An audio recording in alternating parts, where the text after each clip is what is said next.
Hoje é sexta-feira, 31 de outubro de 2014. Está começando nesse momento mais uma edição do RP Notícias, aqui pela minha, pela sua, pela nossa TV RP Canal 9. Sejam bem-vindos aqui na nossa programação. E o grande destaque da edição de hoje é a visita aqui do deputado federal reeleito Arnaldo Jardim, como havia prometido ontem. Daqui a pouco vamos bater um papo muito interessante com o deputado. Vamos saber nesse momento como é que está o tempo em Ribeirão Preto. Depois de uma semana com muito calor, muito sol, a meteorologia prevê, claro, calor ainda hoje, mas já a possibilidade mais forte de chuvas. Deveremos ter chuvas hoje. A máxima ainda fica alta nos 34 graus e a mínima em 21. Para o final de semana, tanto no sábado como no domingo, a previsão é de chuvas. Ainda bem, né, finalmente, mas o calor predomina, girando a máxima em torno de 33 graus e a mínima em 21 graus. Vamos saber nesse momento onde é que estão instalados os radares móveis em nossa cidade. Olha, a Transerp nos informa que os radares móveis estão instalados nas seguintes avenidas. Bom, eu nunca me canso de falar, né? Na Avenida Lusitana, 60 km por hora, mas não adianta nada que continua tendo morte lá toda semana, né? Avenida Marechal Costa e Silva, limite também de 60 km por hora. Avenida Tomás Alberto Ottoli, limite lá é de 70 km por hora. Amanhã, sábado, também tem radares móveis instalados. Na Maurílio Biagi, o limite lá é de 70 km por hora. E na Avenida Presidente Kennedy, assim como na Avenida Professor João Fiuza, o limite é de 60 km por hora. O radar fixo, todo mundo sabe, fica instalado na Avenida Dr. Celso Charuri e o limite é de 70 km por hora. Vamos começando o programa de hoje, olha, um programa diferente, especial, uma sexta-feira especial. Nós vamos bater um papo com o deputado federal pelo PPS, reeleito com 155.278 votos, Arnaldo Jardim. Arnaldo, muito obrigado por atender ao nosso convite e estar aqui nos estúdios da TV RP. Uma alegria muito grande, João Paulo, poder estar com você, estar com todos os amigos da TV RP, prestar contas, dar um balanço um pouco do que foi esse momento eleitoral, reafirmar compromissos e ouvir de você aquilo que você tem sentido com relação também à política, poder responder perguntas e interagirmos um pouco nesse programa tão dinâmico que você dirige aqui na nossa TV RP. Muito bem, muito obrigado, deputado. E olha, o deputado Arnaldo Jardim, ele é engenheiro civil formado pela Escola Politécnica da USP, onde foi, inclusive, líder estudantil num momento pesado, no momento da ditadura militar, né, deputado? Bom, sua vida política começou em 1972, durante o governo Franco Montoro. Inclusive, tive a oportunidade de votar naquela época no Franco Montoro, né?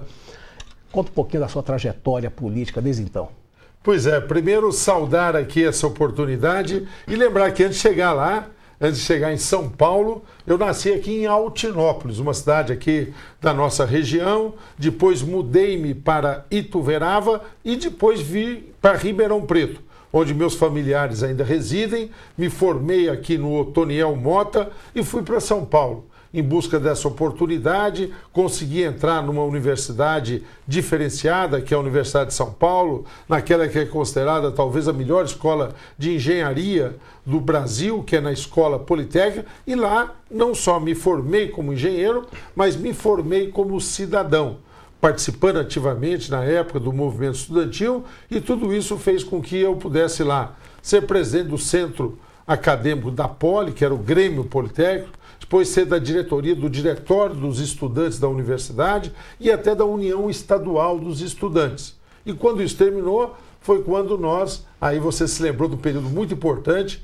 foi no governo Montoro. Em 1982 foi a eleição do Montoro. Montoro se elegeu governador de São Paulo, eu participei ativamente desse momento e depois eu acabei indo participar no governo Montoro. Engenheiro formado, participando do governo Montoro, na Secretaria do Interior, João Paulo, que era uma coisa muito interessante. Programas como o do leite de soja, da vaca mecânica, programa de participação comunitária, como aqueles programas sociais que levavam os jovens que nunca teriam condições de acesso para conhecer o mar, numa viagem pedagógica, numa viagem também à sua imaginação, estimulando esse tipo de participação. Tudo isso nós tivemos muito integrados, né? Era uma época da democracia participativa, marca registrada do Montoro, e eu participei muito ativamente. Tanto que quando terminou o governo Montoro, e aí já é um outro capítulo, eu tinha 30 anos de idade, mas já me candidatei e já acabei me elegendo deputado estadual pela primeira vez em 1986. Quantos mandatos estadual foram? Pois é, estadual eu fui 4 vezes deputado estadual. Nesse período, eu consegui ser aquele que foi o autor do anteprojeto da Constituição Estadual. Fui também quem coordenou o Fórum São Paulo Século XXI, quando nós mudamos de século, do ano 1999 para o ano 2000, repensando um planejamento estratégico de São Paulo. Fui líder ali da bancada, fui líder do governo na Assembleia, aprovamos vários projetos muito interessantes, eu acho, bacana, que tiveram importância depois para a vida de São Paulo, para o cidadão de São Paulo, para o nosso interior, e fui secretário da Habitação do Estado também, onde nós tivemos aí toda a instituição do conjunto do programa da CDHU, boa parte aqui, para citar um exemplo, João Caro a todos nós, importante para todos nós, de Ribeirão Preto, que é o grande conjunto João Rossi, uma boa parte dele foi construída quando eu era secretário da Habitação do Estado de São Paulo. Eu acho muito importante a gente passar aí a população, né, as atividades parlamentares, que muitas vezes elas não são divulgadas ou apenas pelo trabalho, apenas em tese, né, pelo trabalho parlamentar, mas elas não chegam aí a toda a população. Vamos falar agora diretamente da última eleição, acabamos de ter um pleito agora, e é a sua terceira eleição para deputado federal. Isso mesmo, eu fui deputado estadual 4 vezes e agora vou iniciar, graças a esse apoio que eu tive em Ribeirão Preto, tive toda a região, 155 mil votos, como você mencionou. Aqui nos nossos estúdios nós temos um grande amigo, que é o prefeito Ori, lá de Jabuticabal, cidade onde eu fui sempre muito bem votado, o ex-prefeito Ori, que nos ajuda muito lá. Há poucos instantes estava aqui conosco o Nando, de Santa Rosa do Viterbo. Agora está chegando aqui o vereador Capela Novas, aqui de Ribeirão Preto. Enfim, são as pessoas que permitem essa ligação nossa com a região e que me permitiram agora renovar o mandato mais uma vez. Eu vejo essa campanha, pelo menos opinião minha e de alguns amigos, né, que a gente tem comungado, uma campanha diferente. Conta para a gente a campanha em termos de legislativa, a campanha proporcional à sua campanha. O que foi diferente, quais foram os obstáculos e, principalmente, a vitória de alguns candidatos que notoriamente não têm condição de exercer um cargo de tal vulto.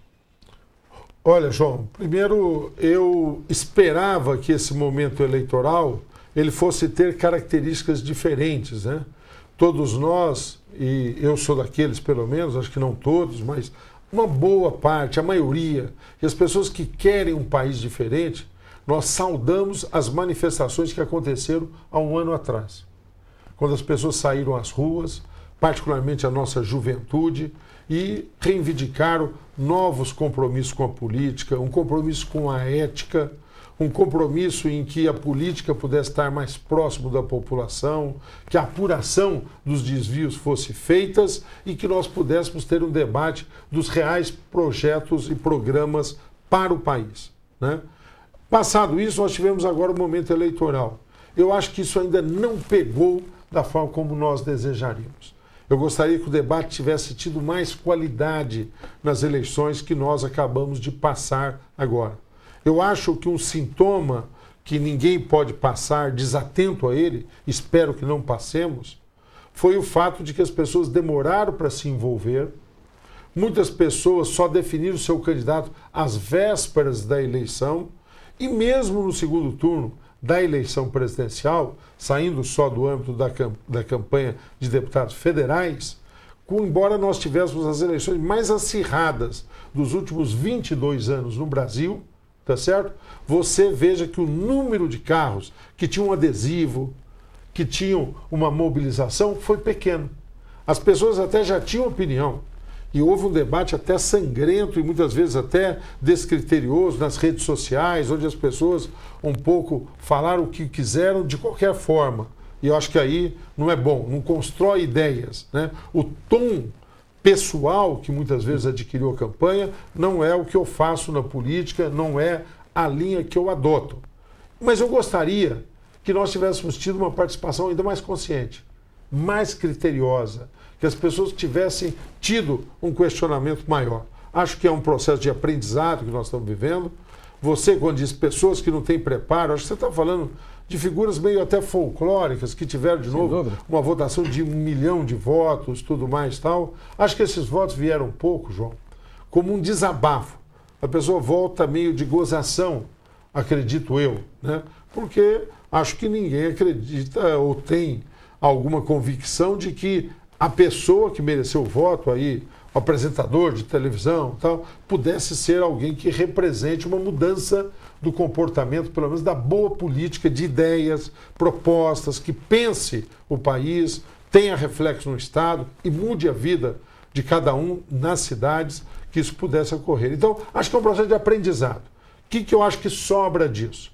Sobra uma atitude permanente, que é prestar contas, trabalhar pela transparência e buscar que as pessoas se engajem cada vez mais em fazer política. Quando os cidadãos de bem, as pessoas de bem, não se envolvem na política, ela é feita por aquelas pessoas que são os malandros, e isso tem um dano muito grande para a vida de cada um de nós. Inclusive, um dos homens mais respeitados da política brasileira, em todos os níveis, do seu partido, o PPS, Roberto Freire, admiro profundamente, ele não conseguiu se reeleger e é um dos nomes altamente gabaritados, né? Um dos motivos seria esse. Eu acho que foi uma perda. Nós tivemos realmente algumas pessoas que... O Roberto Freire é uma delas, sem a menor dúvida, destacadamente, né? Tivemos algumas pessoas que não foram reconduzidas. Nós vivemos uma situação hoje, João, que tem uma contradição. Enquanto ela não for resolvida, eu acho que nós vamos ter um problema, que é o seguinte: ser um bom parlamentar, ser atuante, muitas vezes não é isso que dá votos, né? Muitas vezes a presença de uma pessoa que vai lá e vai num velório, ou que está presente numa quermesse, ou a pessoa que doa lá uma bicicleta para um sorteio, tá certo? Muitas vezes ela não é mais valorizada, ou ela pesa mais, tá certo? Do que uma pessoa que faz uma lei que permita gerar empregos, ou uma pessoa que faça uma legislação que cuide do meio ambiente, ou uma outra que faça uma proposta de um projeto que possa permitir uma inovação tecnológica, tudo mais. Então nós estamos ainda numa situação em que essa atividade parlamentar, ela não tem notícia, o que tem notícia é o escândalo, e as pessoas que ficam ali com uma presença mais cotidiana são as pessoas que acabam tendo voto. Eu não ignoro, eu gosto. Eu, por exemplo, gosto de ir nas festividades, gosto de estar presente. Agora eu estava falando da nossa Jabuticabal, tem lá a festa do quitute, eu estou lá sempre. Aqui na nossa Jardinópolis, estou na festa da Lapa. Quem de nós não vai aqui na quermesse da nossa Vila Tibério, vai nos Campos Elíseos, eu vou lá com o Capela muitas vezes. Então, nós frequentamos também, e é bom isso. Até porque, além de um prazer, é um momento também de você ouvir uma reivindicação, de ouvir uma sugestão, tudo mais e tal, mas a atividade de fazer as leis, de criar as regras para o país, muitas vezes ela não tem um espaço de divulgação e valoração. Enquanto nós fizermos isso, eu acho que a gente vai ter realmente uma representação que fica fragilizada. Tudo isso eu acho que envolve principalmente educação, né? Tem que se investir em educação. Bom, daqui a pouco nós vamos falar sobre os cargos majoritários, importantíssimos. Aqui em São Paulo, resolveu-se no primeiro turno. Mas, infelizmente, para o Palácio do Planalto, a coisa degringolou de uma forma feia, ninguém gostou e todo mundo está falando aí em reforma política. Eu quero saber a sua opinião, mas daqui a pouquinho, depois do nosso intervalo comercial.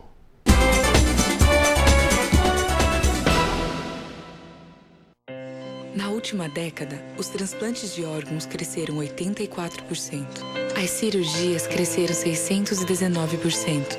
E os atendimentos de urgência cresceram 627%. As doações de sangue precisam acompanhar esse crescimento para atender a milhares de pessoas que dependem da sua solidariedade. Esse gesto está em suas mãos. Seja para quem for, seja um doador. Procure um Hemocentro mais próximo. Venha conhecer a Flex Change, a sua casa de câmbio em Ribeirão Preto. Trabalhamos com compra e venda de diversas moedas estrangeiras, como dólar americano, dólar canadense, dólar australiano, euro, libra esterlina, moedas exóticas e entre outras, sempre seguindo as normas do Banco Central. E também contamos com cartões pré-pago para facilitar a sua viagem. Então, você que vai viajar para o exterior e precisa adquirir sua moeda estrangeira, nos procure, não perca tempo. Flex Change, a sua casa de câmbio em Ribeirão Preto.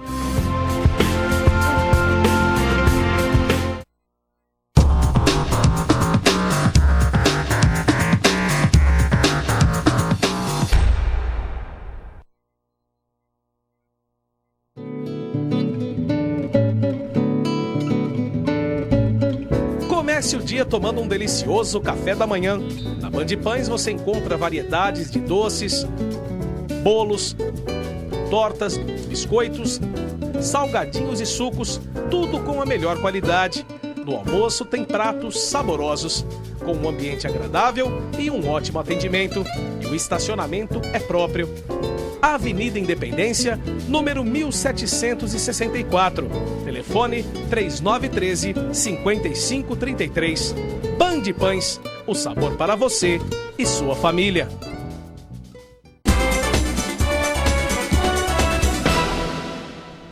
Estamos de volta aí para essa sexta-feira especial aqui com a presença do deputado Arnaldo Jardim. Antes de voltar ao papo com ele, eu quero fazer um convite para você conhecer a Associação Síndrome do Amor. É um grupo aí de apoio a famílias de crianças com síndromes genéticas severas. E você pode ajudar. Sabe como é que você pode ajudar? Dando o seu amor, a sua solidariedade. É muito fácil. Entre nesse site que está aqui no seu vídeo, www.síndromedoamor.com.br. Lá você vai conhecer e vai também poder dar a sua colaboração, o seu amor, a sua solidariedade. Participe. Bom, vamos lá, deputado. Eu estava falando dos cargos agora majoritários, né? Então, nós tivemos aí uma campanha, infelizmente, feia para o Brasil, né? Não vamos discutir aí o vencedor. Mas fala-se em reforma política. Como é que o senhor vê a reforma política? Bem, depois do passado primeiro turno, nós rapidamente retomamos lá na Câmara as atividades. Eu quero até festejar, me permita, João, que nós votamos na Câmara e agora, depois do segundo turno, nesta semana, hoje nós estamos na sexta-feira, nós concluímos a votação de uma medida provisória, a 651, tá certo? Ela foi importante. Lá nós tivemos um estímulo à ação de exportação, depois de ter muito tempo superávit, ou seja, a gente conseguir vender mais do que estava comprando do exterior. Essa situação se inverteu, nós estamos com a balança zerada e até com certo prejuízo, ou seja, tendo que comprar mais. E é ruim porque aí isso tudo demanda uma pressão do país, tem que ter mais dólar para poder fazer isso.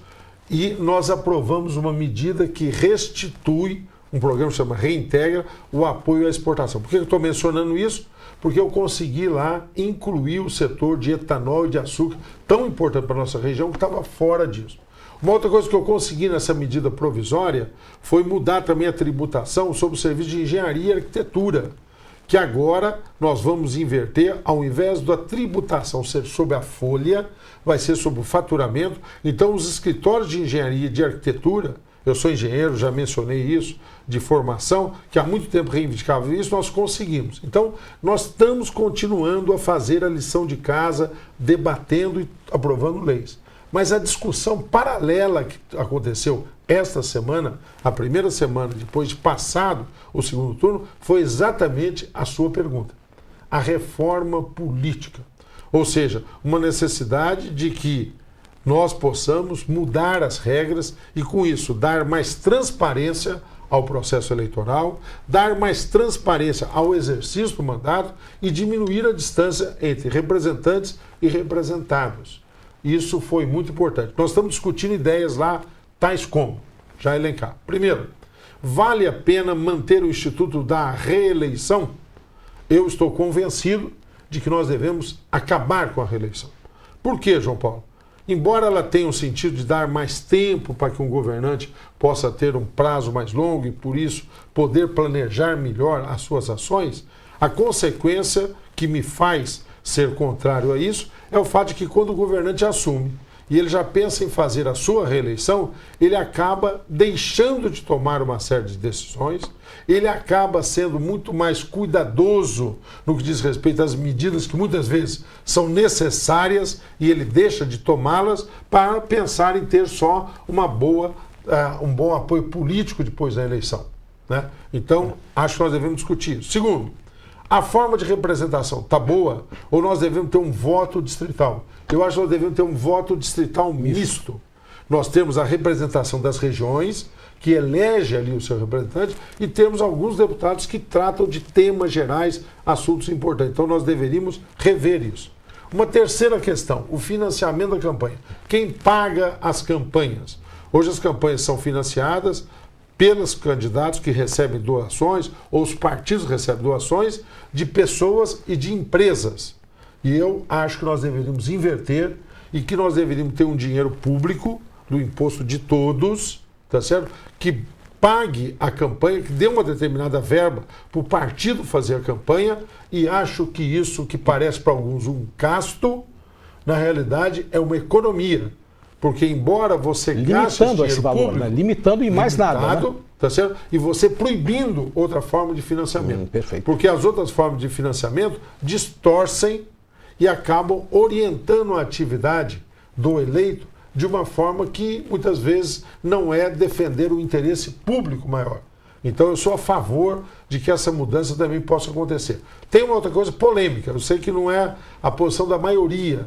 A maioria votam em pessoas, tá certo? E eu acho que nós temos que caminhar gradativamente para votar em partido. Não é para prestigiar um partido, é para prestigiar um conjunto de ideias. Enquanto você fica a coisa muito pessoal, A, B ou C, você não discute o que a pessoa pensa da reforma tributária, você não discute o que a pessoa pensa da reforma previdenciária, tá certo? Você não discute o fator previdenciário e outras coisas mais. Então, acho que se a gente começar a ter um voto em listas partidárias, você acaba estimulando que o debate seja em torno de temas e não em torno de pessoas. E o Brasil vai ter que reaprender esse caminho, mas é muito importante para você ter um sentido de maior participação. Então, você perguntou, a reforma política, o resultado das eleições torna ela ainda mais urgente, necessária e vai ser um dos temas principais quando os novos deputados ou aqueles que renovaram o mandato assumirem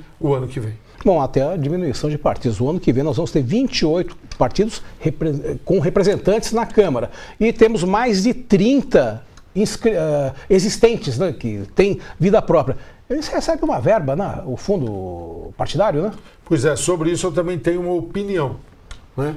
Qualquer pessoa pode achar, olha, eu tenho uma ideia sobre tal assunto, eu vou montar um partido do consumidor, eu vou montar o partido do automobilista, tá certo? Sim. Alguma pode ter. Agora, para ser partido que tenha acesso ao fundo partidário e acesso ao tempo de televisão, eu sou a favor de que os partidos tenham que ter um determinado nível de representatividade. Não basta a pessoa, um conjunto, organizar um partido e depois ter esse acesso. Eu acho que isso aí precisa ser comprovado pela população através do seu voto. Então, sou a favor de que só tenha acesso ao fundo partidário, só tenha direito a participar do horário gratuito de televisão, tudo mais, partidos que tenham uma determinada performance, que tenham um nível de apoio da população. Com isso, nós vamos diminuir os chamados partidos de aluguel, ou partidos que se montam só para fazer negociatas políticas às vésperas da eleição. Bom, falou que já na Câmara já se estuda aí a mobilização para a reforma política. A presidente quer um plebiscito, o Senado, mais especificamente, Renan Calheiros, quer um referendo. Eu acho que ambos não levam aí o anseio da população. O referendo é sim ou não, né? E o plebiscito vai ter 2 ou 3 alternativas para colocar o xizinho. Eu acredito que uma audiência pública, a nível de câmaras municipais, para isso ser triado, chegar até a Câmara dos Deputados, seria mais interessante para levar a opinião da população. Como é que o senhor vê? Pois é, você tem toda a razão, a gente deve buscar assegurar no debate da reforma política a mais ampla participação. Então essa participação não pode ser só no final, num voto. Eu acho que ela deve ser através de formas organizadas, as câmaras municipais, há um conjunto de entidades que têm participado disso, campanhas que devem ser feitas e, mais do que isso, na própria Câmara dos Deputados, você pode criar instrumentos de consulta à população, para que as pessoas se manifestem e para que as pessoas acompanhem esses debates. Com relação à questão do plebiscito, eu acho meio inexequível no seguinte aspecto. Olha aqui, eu agora, num apanhado muito rápido, aqui convidado por você a falar algumas coisas, eu falei do reeleição sim ou não, financiamento, se o voto deve ser proporcional, distrital ou distrital misto. Falei de como deve ser o critério para constituir partidos. Falamos de 4 assuntos. Teriam outros 10, 12 assuntos. Pelo menos. Imagine você ter uma ficha em que a pessoa tivesse que votar em todos esses. Só na questão do voto, a pessoa discutiria o seguinte: puxa, mas é distrital? Então qual o tamanho do distrito? Quantos serão? É misto? Quantos são pelo proporcional? Então seria um nível de detalhes muito grande que vira até demagogia você fazer uma consulta que a pessoa não se interessaria, ficaria perplexa. É muito mais importante no processo que isso seja garantido para que o que venha seja uma coisa de muito aceitação e seja efetivamente uma forma de renovar a participação de todos. Uma coisa que eu aprendi, né, na minha época era o primário, né? Só também, né? Que o Brasil tinha 3 poderes independentes: executivo, legislativo e judiciário. Como é que o senhor vê o presidente da República ser atribuição dele nomear ministro do Supremo Tribunal Federal? Pois é, eu acho que nós temos que caminhar para isso. Nós temos que caminhar para que tenha um equilíbrio entre os poderes. Hoje há um superpoder que é o executivo. O legislativo muitas vezes se submete e fica numa função meramente auxiliar. Eu tenho, por exemplo, uma tese. Tá certo? Muitas vezes a pessoa, até para ser gentil com você, ela olha para você e fala assim: puxa, Arnaldo, parabéns. Você é um sujeito sério, ético, você é um político que tem propostas, foi mais uma vez com uma boa votação reeleito. Puxa vida, você devia ser ministro. Tá certo? Então, muitas vezes tem essa discussão.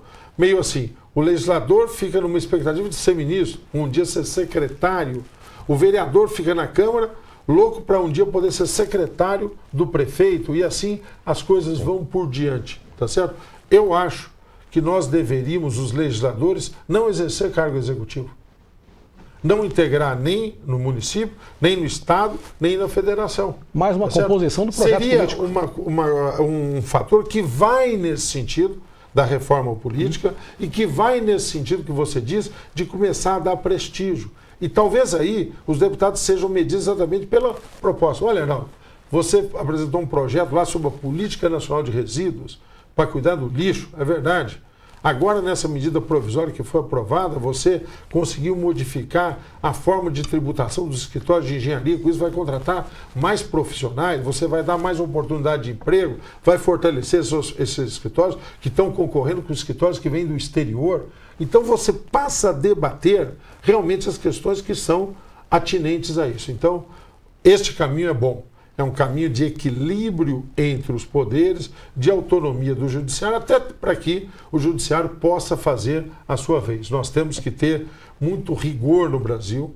Acho que uma das coisas que mais perturba as pessoas é uma sensação de impunidade. Sim. Tá certo? Como uma pessoa, depois de um processo que durou anos, é condenada, fica lá 8 meses, já sai agora para cumprir a pena em casa e assim por diante, né? Passa uma sensação de impunidade. Então, o Pisolato foi condenado aqui, está livre lá na Itália. As pessoas olham isso e isso não forma nação. Porque as pessoas olham isso e dizem o seguinte: puxa vida, todo mundo se safa. Então, vale a pena ser honesto? Exatamente a pergunta. Olha, deputado, infelizmente o tempo de televisão é muito escasso, mas eu tenho certeza que o nosso telespectador ficou muito contente de poder ouvi-lo e essa mensagem que agora chega ao nosso telespectador. Muito obrigado pela sua presença e eu espero vê-lo mais vezes aqui no RP Notícias. Muito obrigado, João. Eu adorei vir aqui. Muito obrigado a vocês todos que nos prestigiaram aí. Se me permite aí o nosso diretor, o Júlio, e todos aí, eu queria deixar www.arnaldojardim.com.br. Esse é o nosso endereço, aí o nosso site. Se vocês tiverem críticas, serão bem-vindas, sugestões ótimas, para que a gente possa fazer aquilo que pregamos e acreditamos. Um mandato interativo, prestando contas a vocês. Quero voltar aqui. Nós temos todo um desafio na questão econômica. Essa semana também foi plena. O Banco Central mudou a taxa de juros, tem medidas para serem tomadas. Eu sou da Comissão de Orçamento. Nós vamos, a partir da semana que vem, nos debruçarmos lá sobre o orçamento. Se você der uma oportunidade, depois eu quero voltar um dia para prestar conta a todos os amigos de Ribeirão Preto, de toda a região, e reiterar meu compromisso de buscar, com seriedade, com dedicação, fazer um bom mandato como deputado federal. Um abraço a todos. Muito obrigado, João. Já fica aberto o convite. E você, gostou? Entre em contato com a gente, né? Ligue 3995-2171 e participe também conosco. Muito obrigado. Nos vemos na próxima edição.